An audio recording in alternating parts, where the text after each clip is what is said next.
నమస్కారం అండి. ఈ రోజు కోసమే not only Sri Reddy, movie industry మొత్తం, అలాగే మహిళా లోకం మొత్తం వెయిట్ చేసిన రోజు ఇది. దీనికి స్పెషల్ థ్యాంక్స్ చెప్పాలంటే వసుదక్క, మీరు ఈ బిల్ వేసినందుకు ఐమ్ ఫీలింగ్ సో హ్యాపీ. ఎందుకంటే వసుదక్క తర్వాత మళ్ళీ సంధ్య గారు నన్ను ఎమోషనల్గా, నేను బాగా దారుణంగా డిప్రెషన్లోకి వెళ్ళిపోయినప్పుడు ఇంటికి వచ్చి నన్ను వాళ్ళ ఇంటికి తీసుకెళ్ళి ఒక తన కన్న బేబీ లాగా చూసుకుని, నాట్ ఓన్లీ సంధ్యక్క, సజీ అక్క అండ్ అపూర్వ అక్క, ఇలా ఒకళ్ళు కాదు, మొత్తం మహిళా సంఘాల నేతలందరూ కూడా వాళ్ళ హక్కును చేర్చుకుని, ఇప్పటిదాకా నేను ఎలా వెనక్కి కూర్చుంటే నేను కవర్ అయ్యానో, నా బాధల్ని అలా కవర్ చేసి లేదు మేము ఉన్నాము అని చెప్పేసి అందరూ దగ్గరికి చేర్చుకున్నారు. అది ఎమోషనల్గా నాకు చాలా సపోర్ట్ అయింది. లేకపోతే వాళ్ళు చేసిన ట్రోల్కి కానివ్వండి, లేకపోతే లోకం వైపు నుంచి majority of the people support చేసిన కొంచెం పర్సంటేజ్ ఆఫ్ పీపుల్ నన్ను ఉమ్మూసారు. ఏంటిది పని, అసలు ఎప్పుడు ఎవరు ఇలా చేయలేదు, చలనచిత్ర పరిశ్రమలో ఉంది, అయితే ఏంటి, అయితే ఇలాగా చూపించేది అని చెప్పి. సో అందరూ తప్పు పడుతున్న టైంలో నిరసన వ్యక్తం చేయడం తప్ప అని చెప్పి అప్పుడు ముందుకొచ్చి మేమున్నాము అని చెప్పి ఒక్కొక్కళ్ళు, ఒక కాళీమాత, ఒక దుర్గామాత, ఆ దేవతల్లాగా వచ్చి ఎమోషనల్గా సపోర్ట్ చేసి ఒక నెగిటివ్ ఇంప్రెషన్ని పాజిటివ్లోకి మార్చి ప్రజలకు చూపించింది. ఈ క్రెడిట్ అంతా వెళ్ళేది మహిళా సంఘాల నేతలకు మాత్రమే. సో ఈరోజు మహిళా సంఘాలు అనే వాళ్ళు లేకపోతే ఈ బిల్ పాస్ అవ్వడం కానీ, లేకపోతే ఒక బిల్ వేయడానికి కానీ, లేకపోతే గవర్నమెంట్ని క్వశ్చన్ చేయడానికి కానీ, ఇండస్ట్రీని క్వశ్చన్ చేయడానికి కానీ మా వాయిస్ సరిపోయేది కాదు. మమ్మల్ని పక్కన పెట్టేసేవాళ్ళు, తొక్కేసేవాళ్ళు అంతే. ఎంతో మంది వచ్చారు, మిమ్మల్ని కూడా తొక్కుతాం అన్నట్టు తొక్కేసేవాళ్ళు పెద్ద ఫ్యామిలీస్ అంతా కలిసి. ఈరోజు నా వాయిస్కి ఇన్ని వాయిస్లు కలిసినాయి కాబట్టే ఈరోజు సక్సెస్ సాధ్యమైంది. ఇది అసలు ఇందులో ఈ సక్సెస్లో పాత్ర నాది ఎంత మాత్రం లేదు. ఒక ఇసుకరేణు అంతా, మొత్తం అంతా క్రెడిట్ ఏమైనా ఉంటే అది కేవలం మహిళా సంఘాలకి, అలాగే వసుదా గారికి చెందుతుంది. నెక్స్ట్, ఈ ఉద్యమంలో పార్టిసిపేట్ చేసింది కొంతమంది కంపెనీ ఆర్టిస్టులు ఉన్నారు. ఎస్పెషల్లీ ఒక దీనికి హార్ట్ అంటూ చెప్పుకోవాలి అంటే ఆర్టిస్టులందరిలోనూ మెయిన్ సపోర్ట్ ఎవరు అంటే అపూర్వ గారు. నాకు అసలు కార్డే అవసరం లేదు, మీ కార్డు మీ దగ్గరే ఉంచుకోండి, కానీ అన్యాయం జరుగుతుందని క్వశ్చన్ చేసే వాళ్ళని మీరు ఇలా దారుణంగా మాట్లాడతారా, బ్యాన్ చేస్తారా అని చెప్పి తను బయటకు వచ్చి తను మాట్లాడింది. వీ షుడ్ అప్రిషియేట్ అపూర్వ గారు ఆల్సో. అండ్ ఆల్సో హిజ్రాల్లో కూడా వాళ్ళకు కూడా అన్యాయం జరుగుతుంది అని చెప్పేసి మేము వాయిస్ తీసినప్పుడు అందరూ, చంద్రముఖి అండ్ ఆల్సో సోనా, ఇంకా రచన గారు, ఇంకా వైజయంతి గారు, ఇలా ఎంతో మంది ముందుకు వచ్చి వాళ్ళ వాయిస్ కూడా కలిపారు. వాళ్ళకు కూడా స్పెషల్ థ్యాంక్స్. అండ్ ఆల్సో ఈ సక్సెస్ వాళ్ళకు కూడా ఈక్వల్గా మనం షేర్ చేయాలి. కానీ కమిటీ వచ్చేసింది అని చెప్పేసి, బిల్ పాస్ అయిపోయింది అని చెప్పి మేము అంటే ఎంతవరకు చేయగలరో వాళ్ళు అంతవరకు చేశారు. కానీ కమిటీ ఫామ్ అయిన తర్వాత ఆ బాడీ ఎలా బిహేవ్ చేస్తుంది, ఒక సమస్య వచ్చినప్పుడు ఎంతవరకు వాళ్ళు సమస్యను సాల్వ్ చేయగలుగుతున్నారు, ఎంతవరకు వాళ్ళని అప్రోచ్ అవ్వగలిగే ఈజీ వే ఉందా లేదా, దానికి ఏమైనా పెద్ద ప్రాసెస్ ఏమైనా ఉంటుందా అని చెప్పి అందరికీ ఒక భయం అయితే ఉంటుంది. సో ఆ బాడీ ఎలా వర్క్ చేస్తుంది, ఆ కమిటీ ఎలా వర్క్ చేస్తుంది అని చెప్పి వాళ్ళు ఒకసారి ప్రెస్ మీట్ పెట్టి ఇలా ఉండబోతుంది అని పెడితే చాలా బాగుంటుంది. అండ్ ఇంకా మూవీ ఇండస్ట్రీలో సమస్యల దాకా వస్తే న్యూడిటీ, ఈ న్యూడిటీ అనేది సేల్ చేసుకుంటున్నారు. అంటే అమ్మాయిలు బట్టలు ఇప్పితే దాని మీద కోట్లు దండుకోవాలి. అమ్మాయిలు ఎక్స్పోజ్ చేస్తూ బికినీ వేసుకుని, లేకపోతే క్లివేజ్ ఎక్స్పోజ్ చేసి, నడుము ఎక్స్పోజ్ చేసే పోర్ట్ఫోలియోలు ఇస్తేనే కానీ సినిమాల్లో తీసుకునే పరిస్థితి. అంటే నాకు అర్థం కావట్లేదు, ఇదివరకు సినిమాలు ఎవరు చూడలేదా? సావిత్రి గారు, కృష్ణవేణి గారు, ఇలా జమున గారు, ఇలా పెద్ద పెద్ద ఆర్టిస్టులందరూ ఎవరు ఎక్స్పోజ్ చేశారండి? అనవసరంగా ఎవరు ఎక్స్పోజ్ చేశారు? ఎవరు ఎక్స్పోజ్ చేయలేరు. ఇది ఎంత నీచంగా అనిపిస్తుందంటే, మీరు అలాంటి పోర్ట్ఫోలియోస్ ఇస్తేనే మేము మిమ్మల్ని సినిమా రంగంలోకి తీసుకుంటాము అంటే, మీరు సైడ్ క్యారెక్టర్లు వేసే వాళ్ళకు కూడా ఎక్స్పోజింగ్ ఫోటోలు అడుగుతున్నారు, తల్లి క్యారెక్టర్లు వేసే వాళ్ళని కూడా అడుగుతున్నారు. ఎన్ని ఎగ్జాంపుల్స్ కావాలి మీకు? ఎంతమందిని చెప్పమంటారు? ఈ రోజు మూవీ ఇండస్ట్రీలో జరిగే అన్యాయాలను క్వశ్చన్ చేస్తే వాళ్ళకి కెరియర్ లేదు, వాళ్ళకి ఆఫర్లు రావు, వాళ్ళ మీద వాళ్ళని తొక్కేయాలంతే. ఈ ఫ్యామిలీస్ పెత్తనం ఏంటి సార్? లేదా ఇదేమన్నా ప్రైవేట్ కంపెనీనా, లేకపోతే అందరూ కళాకారులు వర్క్ చేసుకునే ఒక ప్లేసా? దీనికి కొన్ని మీడియా సంస్థలు వత్తాసు పాడటం. ఇది శ్రీరెడ్డి సమస్య కాదండి, తెలుగు ఫిల్మ్ ఇండస్ట్రీ సమస్యగా భావించండి ప్లీజ్. క్వశ్చన్ చేయండి, ఎందుకు అమ్మాయిలు ఎక్స్పోజ్ చేయాలి? ఎందుకు అమ్మాయిలు ఎక్స్పోజ్ చేయకపోతే సినిమాలు చూడరా? నో, చూస్తారు. కాకపోతే మీ పైత్యానందం కోసం, మీరు అనుభవించడం కోసం, మీకు ఉన్న ఏమంటారు డబ్బు పిచ్చి కోసం, అండ్ ఆల్సో పర్సనల్ గా ప్రొడ్యూసర్స్ చూడటం కోసం, డైరెక్టర్స్ చూడటం కోసం, హీరో ఎంజాయ్ చేయడం కోసం హీరోయిన్ ఎక్స్పోజింగ్ కావాలి అంతే. సెకండ్ హీరోయిన్, థర్డ్ హీరోయిన్ ఎందుకండి? ఎందుకు? ఎవరి కోసం? ఇప్పుడు హైదరాబాద్ లో లేనందాలా, లేకపోతే దేశంలో లేనందాలా మీరు అబ్రాడ్ ఎందుకు వెళ్ళి షూట్ చేస్తున్నారు? ఇక్కడంతా టూరిజం డెవలప్ చేయాలి అని చెప్పేసి అంటారు. టూరిజం ఎక్కడ దాకానో వెళ్ళిపోవాలి. అక్కడ దాకా ఏం కావాలి మీకు? సెక్షువల్ గా కావాలి మీకు. అవుట్డోర్స్ వేసుకునేది అందుకే. ఇంకా కమిటీ మీద నాకు కొన్ని అభ్యంతరాలు ఉన్నాయండి. ఒకటి, అందరూ అన్నట్టు మహిళా సంఘానికి సంబంధించిన నేతలు అందులో ప్రత్యేకంగా లేరు, మహిళలు ఎవరు ప్రత్యేకంగా లేరు. అండ్ ఆల్సో మళ్ళీ అందులో పెద్ద కుటుంబాలకు సంబంధించిన కొంతమంది ఉన్నారు. అది కూడా నాకు చాలా అభ్యంతరంగా అనిపించింది. ఇప్పుడు ఎవరైతే తప్పులు చేస్తున్నారో అదే ఫ్యామిలీస్ నుంచి మళ్ళీ వాళ్లే కమిటీ సభ్యులుగా ఉంటే ఎంతవరకు అప్రోచ్ అవ్వగలం? సరే, నాకు ఒక సమస్య ఉందండి, నాకు ఫిల్మ్ ఇండస్ట్రీలో కార్డు ఇవ్వట్లేదు, సమస్య చెప్పట్లేదు. నువ్వు సినిమాలు చేయలేదా అంటే నేను 3 ఫిల్మ్స్ చేశాను, స్టిల్స్ లేవా అంటే ఉన్నాయి, నేను ఫీజు కట్టనా అంటే కడతాను, అయినా కానీ రిజెక్ట్ చేస్తున్నారు. ఎందుకు రిజెక్ట్ చేస్తున్నారు? నేను కమిటీని అప్రోచ్ అవ్వచ్చా వసుధ గారు? అందుకే కదా మనం అందరం వెళ్ళి, అంటే సినిమా పరిశ్రమ నుంచి అందరూ వెళ్ళి చెప్పాలి. ఈ ఇండస్ట్రీలో ఉండే చిన్న ఆర్టిస్ట్ నుంచి పెద్ద ఆర్టిస్ట్ వరకు అన్ని రంగాల వారు కూడా వెళ్ళాలి, చెప్పాల్సిందే. అది ఇప్పుడు సమస్యలు చెప్పుకోవడానికి కమిటీలు వేసినప్పుడు, ఒకవేళ నిజంగానే సమస్యల మీద కమిటీ వర్క్ చేస్తుంది అన్నప్పుడు, నాకు ఒక సమస్య ఉంది. మూవీ ఇండస్ట్రీలో గత 3 years గా నేను కార్డు కోసం ట్రై చేసినప్పుడల్లా రిజెక్ట్ చేస్తున్నారు. అది ఎందుకు? ఒక రీజన్ అన్నా చెప్పండి, ఎందుకు రిజెక్ట్ చేస్తున్నారు?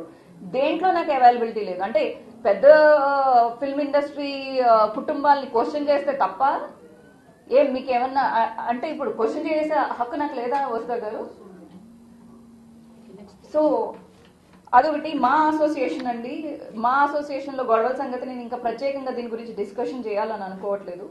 సో మీలో మీకే ఐక్యత లేనప్పుడు బయట వాళ్ళు వచ్చి మేము మా సమస్యలు చెప్పుకుంటున్నప్పుడు మీరు ఎంతవరకు మాకు సమస్యలు సాల్వ్ చేయగలుగుతారు? అలాగే మీ పర్సనల్ పార్టీల గురించి ఇక్కడ ఆర్టిస్టులు ఎఫెక్ట్ అవుతున్నారు. దయచేసి ఈ పార్టీల గురించి మేము వైఎస్ఆర్సీపీ, మీరు టీడీపీ, ఈ కైండ్ ఆఫ్ ఆపి మా అసోసియేషన్ మీద కొంచెం గౌరవం ఉంచుకునేలాగా బిహేవ్ చేయాలని చెప్పి ప్రతి ఒక్కరికి నేను రిక్వెస్ట్ చేస్తున్నాను. అండ్ ఆల్సో ఇది సమస్య అనేది కేవలం మూవీ ఇండస్ట్రీ కాదు, ఒక మోడలింగ్ ఇండస్ట్రీలో కూడా చాలా దారుణంగా నేను చెప్పాలి. ఇది చాలా మంది మోడల్స్ నా దాకా తీసుకొచ్చారు. శ్రీరెడ్డి, మీరు మాట్లాడేటప్పుడు ఈవెన్ మోడలింగ్ ఇండస్ట్రీని కూడా మీరు ఇంక్లూడ్ చేయండి. ఎందుకంటే మీ ఇండస్ట్రీలో ఎంత ఉందో, మాకు రెగ్యులర్ గా ఈవెంట్స్ జరిగినప్పుడు ఈ ఈవెంట్ మేనేజర్స్ దగ్గర నుంచి అందరూ మమ్మల్ని సెక్షువల్ గా హెరాస్ చేస్తున్నారు. ఈ చిన్న చిన్న బట్టలు వేసుకోమని చెప్పేసి అంటారు. ఆ బట్టలు వేసుకున్నప్పుడు వాళ్ళు చూపులతోనే, ఆ చూపులు చాలు ఇబ్బంది పెట్టడానికి, టచ్ చేయక్కర్లేదు, ఒక చూపు చాలు.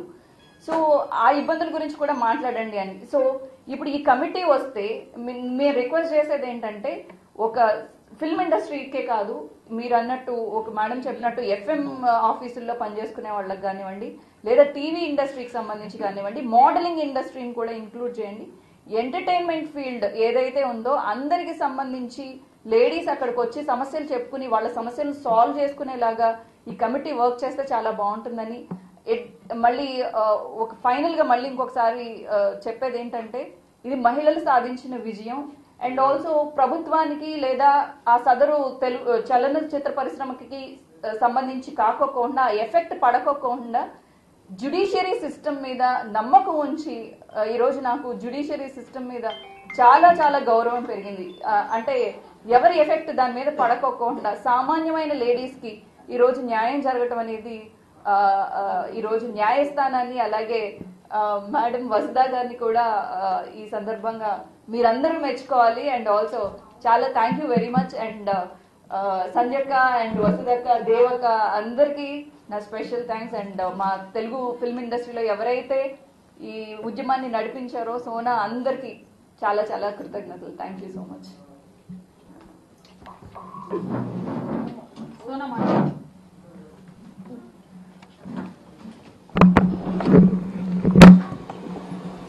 కలిసి ఉన్న గ్రూప్ లో అవన్నీ అడ్మిట్ చేశాను. 8 ఫిలిమ్స్ నేను అగ్రిమెంట్ చేస్తే కేవలం నేను ఇప్పుడు యాక్టింగ్ చేసేది 3 ఫిలిమ్స్ మాత్రమే.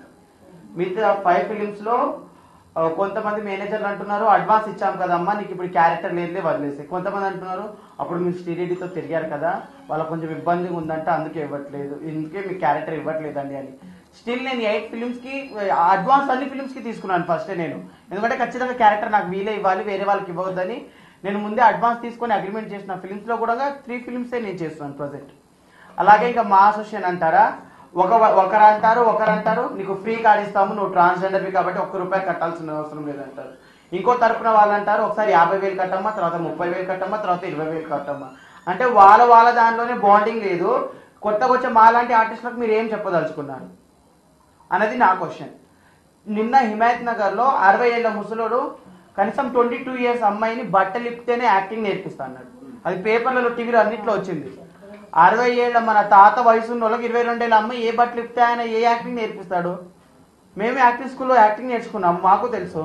యాక్టింగ్ స్కూల్లో ఇంతవరకు డబ్బు కొట్టేసి యాక్టింగ్ నేర్పించకుండా పారిపోయిన వాళ్ళని చూసాం తప్ప ఫస్ట్ టైం ఒక 60 ఏళ్ళ ఆయన ఒక అమ్మాయిని బట్టలు ఇప్పితేనే యాక్టింగ్ నేర్పిస్తాం అన్నది ఇంకోటి డైరెక్టర్ దగ్గరికి వెళ్ళి ఇలా నేను నిలబడి సార్ ఇదిగో నేనే సోనాని నాకే క్యారెక్టర్ కావాలంటే ఇది కాదమ్మా నీ దగ్గర కావాల్సింది ఫోటో షూట్ చేసిన ఫోటో ఫోల్ ఉంటే పంపించండి. నేను చాలా వరకు నీకు అప్రోచ్ అయ్యాను ఫోటో ఫోల్ కావాలని. అంటే డైరెక్ట్ నన్ను చూసినా నా దగ్గర దొరకంది, ఫోటోస్లో నా దగ్గర ఏముంటుంది స్పెషల్గా? మనం ఫోటోనే డూప్ అంటాం, నేనే వర్జిన్ అంటాం కదా. వర్జిన్ దగ్గర ఏం లేదు, ఫోటోలో ఏముంటుంది నా దగ్గర? అంతే కదా. అంటే నేను ఏం మాట్లాడాలా నాకు భయం వేస్తుంది, ఎక్కడ కాంట్రవర్సీ అయిపోతుందో, ఎక్కడ క్యారెక్టర్స్ రావు అని. అది నాకు ఎంతో ట్రోలింగ్ చేసి చాలా మూవీస్ రీసెంట్ గా మీకు చెప్పకూడదు కానీ ఒక న్యూస్ ఛానల్లో నేను యాంకర్ గా కూడా అడుగు పెట్టాను. ఆ న్యూస్ ఛానల్ పేరు చెప్పొద్దు. రెండు ఎపిసోడ్లు షూట్ చేశారు. 3వ ఎపిసోడ్ కి దురదృష్టశాతం మా మేనేజర్ కి నేను శ్రీరెడ్డితో కలిసి ఉన్న వీడియోస్ చూసేశారు. 2 ఎపిసోడ్ షూట్ చేశారు నన్ను ఎస్టీ డ్రెస్ లో. 3వ ఎపిసోడ్ కి నేను బంద్ ఒక టీవీ ఛానల్లో. అంటే కనీసం టీవీ రంగంలో కూడా మాకు వర్క్ చేసుకునేంత ప్లేస్ లేదు. ఇంకా నేను మన కొన్ని పెద్ద ఛానల్స్ వాళ్ళని అప్రోచ్ అయినప్పుడు వాళ్ళు చెప్పేది ఒకే ఒక మాట ఏంటంటే నువ్వు ఆ రోజు మా ఛానల్ ముందు ధారణ చేసినావు కదా నీకు ఆ సంస్థలో ఆ బ్యానర్లో ఒక్క షూట్ కూడా కాదు, నువ్వేం చేసుకుంటావు చేసుకో. ఇక మిగతా వాళ్ళకి వెళ్తే సరేనమ్మా క్యారెక్టర్ పడుతుంది చెప్తాం. నేను ట్రాన్స్జెండర్ రోల్ స్పెషల్ గా వేయమని చెప్పట్లేదు. ఇప్పుడు ఎలాగో మీరు డబ్బింగ్ ఆర్టిస్టులతోనే డబ్బింగ్ చెప్తున్నారు, ఏ సీరియల్కైనా సినిమాకైనా దేనికైనా డబ్బింగ్ ఆర్టిస్టులు ఈ రోజు రేపు ఎక్కువైపోయారు. నేను యాక్టింగ్ చేస్తాను, వేరే వాళ్ళతో డబ్బింగ్ చెప్పించుకోండి. నా గొంతు ఎలాగో ట్రాన్స్జెండర్ గొంతు కాబట్టి తల్లి క్యారెక్టర్లకైనా ఒప్పుకుంటున్నాను. ఇప్పుడు మదర్ క్యారెక్టర్ చేస్తానని మొన్న ఒక సీరియల్కి వెళ్తే సీరియల్ వాడు ఏమన్నాడు తెలుసా? అవునా మీరా మేడం వద్దని చెప్పి నెక్స్ట్ డే బెంగళూరు నుంచి అమ్మాయి వచ్చింది. బెంగళూరు నుంచి అమ్మాయి ఇక్కడికి వచ్చి మదర్ రోల్ ఇస్తుంది. అమ్మాయి ఏజ్ 21, నా ఏజ్ 23. ఇది 2 ఇయర్స్ డిఫరెంటా? పెద్ద ఏజ్ ఉన్న వాళ్ళకి మదర్ కాకుండా చిన్న వయసు ఉన్న ఆవిడ కొప్పేసేసి మదర్ రోల్ ఇచ్చేసి మీరు ఆవిడ డబ్బింగ్ మళ్ళీ మా ఫ్రెండ్సే డబ్బింగ్ ఆర్టిస్ట్ అని డబ్బింగ్ చెప్పాలి. అంటే ఇంతవరకు ఇన్ని జరిగిన తర్వాత కూడా మార్పు రాలేదంటే మీకు ఎంత బద్ధకమో ఈ విధంగా తెలుస్తుంది నాకైతే. Thank you.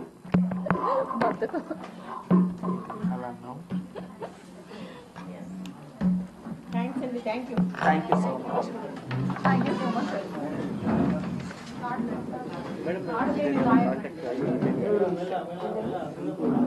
నోట్స్ అందరి ఉన్నాయా? నోట్స్ ఎవరికి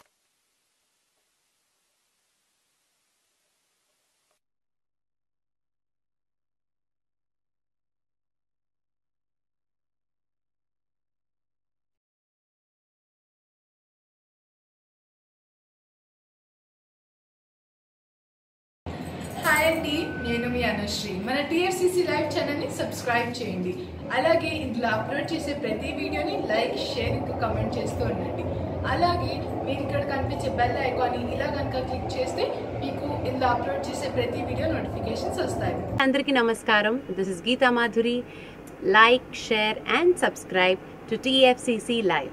హాయ్ అందరికీ నమస్కారం, నేను మీ Madhupriya. Please like, share, subscribe to TFCC live. Please subscribe to TFCC. Hi, నేను మీ Saptagiri. Please subscribe TFCC. Hi everybody, యూట్యూబ్లో సబ్స్క్రైబ్ చేయండి, వ్యూ చేయండి, ఫాలో చేయండి for all news about Telugu films. TFCC live, don't forget subscribe. And hi, నేను మీ లావణ్య. మన TFCC live ఛానల్కి సబ్స్క్రైబ్ చేసుకోండి. అలాగే ఇందులో అప్లోడ్ చేసే ప్రతి వీడియోను లైక్, షేర్, ఇంకా కామెంట్ చేస్తూ ఉండండి. అలాగే ఇక్కడ కనిపించే ఈ బెల్ ఐకాన్ని మీరు ఇలా క్లిక్ చేసినట్టయితే ఇందులో అప్లోడ్ చేసిన ప్రతి వీడియో నోటిఫికేషన్స్ మీకు వచ్చేస్తాయి.